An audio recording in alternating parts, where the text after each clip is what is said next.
Alright, so this is a behind the scenes look at the editing process I had for the wedding I shot. It's just me going through, kind of explaining while I'm working through it. So this is mid-project, I haven't finished yet. Just kind of showing what I was doing during the process so you can kind of see. Alright, enjoy it.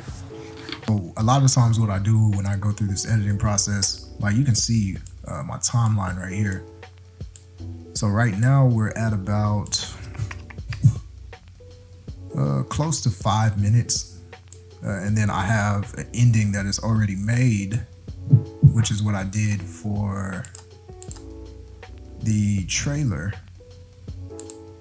So see, this is the exit. This is where I used basically while they were exiting, this is what I used for their trailer. And so you see the entire trailer is just them walking, and then it's just flashing through different stuff throughout the day.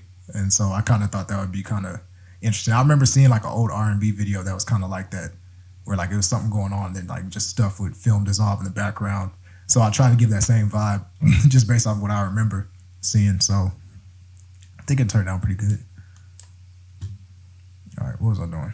Oh, anyways, yeah. So I come here and I'll look through. I go back through and I watch it like over and over and over, and I try to like spot little, little things that are wrong in each one. So that way I'm able to go back and edit whatever I need to. So like with this one, I'm gonna have to go in and color grade it because right now it's too warm. So I need to change it to match this color right here. So see how those colors are kind of different.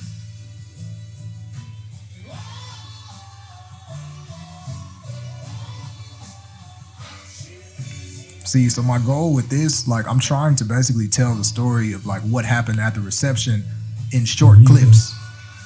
Coming to the family is special. In short clips, basically showing everything that's happened. And then, I had like the best man toast and maid of honor toast. And then obviously it's a reception. And at the reception, they were having fun. Like you could tell, like everybody was just having a good time. So I tried to kind of incorporate that into this with that vibe. So I tried to get people dancing and stuff on beat. So, hey, like one of the things too, like a lot of what I do in my videos, I try to make things go to the music. So if you ever listen to like, I'm a musician, so I play the piano, I play the drums. So like this, I kind of think of it in the same way, Premiere. And so if you look at my timeline, like you can see, like, let's just play and you can hear like to the beat, like everything moves to the beat. If it'll play. See, that's why I need a better computer because it plays back choppy because like my graphics card is not good enough, I'm assuming. I haven't really dug deep into like why my computer is not as good. I need to get another one. Well, I mean, this one, it does fine. Like, I'm not saying it doesn't. It's really good. It's a laptop, so it's not going to be able to do everything a desktop can. But I do need to get a desktop because that would be very helpful. Yeah, so see, I slowed it down. So right here, they were dancing. I had to slow this down to like 95%. And I tried to slow it down just a little bit to make it match with the music. And even this part right here. See, like they was just right on beat. So like one thing I learned is like right here. So see, I wanted to make him whenever they're clapping or something, you want to try to make that happen on beat. So this song, like the way they were dancing, it wasn't on beat to this song. But you want to try to find like just those key moments where you can make it match up with the music. And so right there on beat, clap. So it didn't go, but I kind of made it go. And so that's what I do with a lot of my stuff. I try to make things go with the music because it just makes it look better. It makes it feel better. You just vibe with it more. And so like I grew up watching like a lot of music videos and different stuff like that. So like I kind of wanted to tie all that into this, and especially International Players Anthem. Like if you've seen that music video, you know how that is. And like I didn't go watch it before this because I didn't want to try to pull any inspiration from it. But like based off of my memory of what is in that video, I kind of tried to make it, fun like that. See, even got people in the background like all that's in like music videos. So like I wanted to try to incorporate that. And then I thought it would be funny, like right after, like he's dancing with her, like then her dad come on and be like, "Hey, I've been watching Patrick for a while now." I've been watching Patrick for a while. And then like, oh, Roy got this shot. Look at this. Look at this. It's like off a sitcom or something. Like, it'd be zoomed, like if you zooming in on faces, like look at this. This is too funny. Then he turns and smiles. Bro, that's straight sitcom. That's too funny.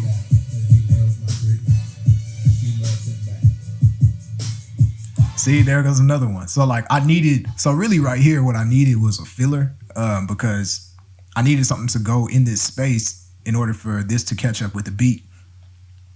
And so like, usually if I'm able to do that, I'll extend clips, but after I extended this one, like I put that in slow motion.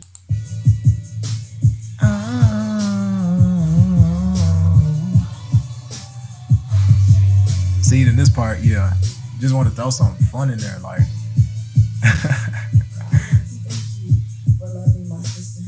Hey, so right here, I'm gonna let y'all in on a little secret.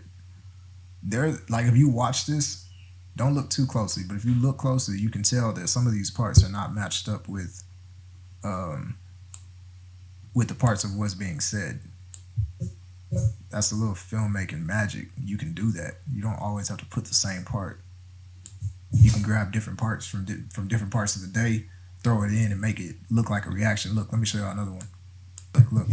He says, and Brittany, and like I had her look down, and then she looked back up, but like that was a total different part. But like it kind of just played into it, and so I just threw it in there. So watch. So promise. Brittany, I require you. See, like, let me play it again. In all things, until death alone shall part you. Do you so promise? That was him promising. So then I had her like look into the crowd, like smiling, like she was happy that, that he promised. So like, I think about a lot of details when I do all this stuff. So it's not like I'm just here just throwing stuff together. Like I'm trying to basically tell a story of what happened that day, basically how I documented it. And so I tried to put my spin on it to try to make it, as thoughtful as possible. And so when I do these type of stuff, I want to make sure that I'm including everybody in the family, because I think about it like I think about my own family. Like whenever we had home videos, we wanted to make sure that we took those videos so that we could remember those moments with the people we were with. So like at a wedding day, it's a really big day. A lot of family is there. So I want to make sure that I try to get absolutely everybody in the family in there, or the major parties of the family, the grandparents, the parents, the brothers and sisters, the best man, maid of honor. If there's anybody else special, like I try to make sure that I get those people in there. The bridesmaids, the groomsmen, all of them. I want to make sure I get everybody in there who's important. So that way, when they look back on this, they can be like, oh yeah, so-and-so was there, they did this, they did this. Because you got to remember, this is stuff that they're going to look back on like for life. Like when people get married, it's a lifelong thing. And so you're always going to be able to have this to look back on. So you want to make sure you're including all the people that are there. And so I go really in depth in thinking about that type of stuff when I'm filming. And then also when I'm coming in to edit, I like to make sure that I can get everybody in there who is important. So I want to continue to do that. Anyways, I'll just be getting off track sometimes. Bro, I'll be so happy when I watch this. For real. In all things until death alone shall part you. Do you so promise? Bro, look, I just like how this opens up. How this opens up is crazy. Like she just, and it's I choose you. Like,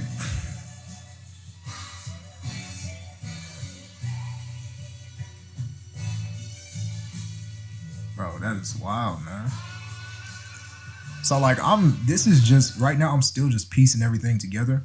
And so like I knew that this video was gonna be kind of long. So like the way I do my other videos, I usually go lay down the videos first, then I'll come back and I'll throw down the effects that I want to do, and then I'll come back and I'll throw on the color grade, then I'll come back and throw on the crop, and then edit any audio, anything after that. So like I used to do it like that, but now since this video is so long, I knew it was gonna take too long for me to be able to just lay it down like that and then come back and figure out effects. So like as I've been going, I've been trying to throw in effects. So you can see, like I don't really do a lot of major effects. I do film dissolves, exponential fades, and then a lot of mine is just moving to the music. Every once in a while, I'll get in there, do some zooms. So An example of a zoom I did. Let's see. Maybe like on the cake. So like right here.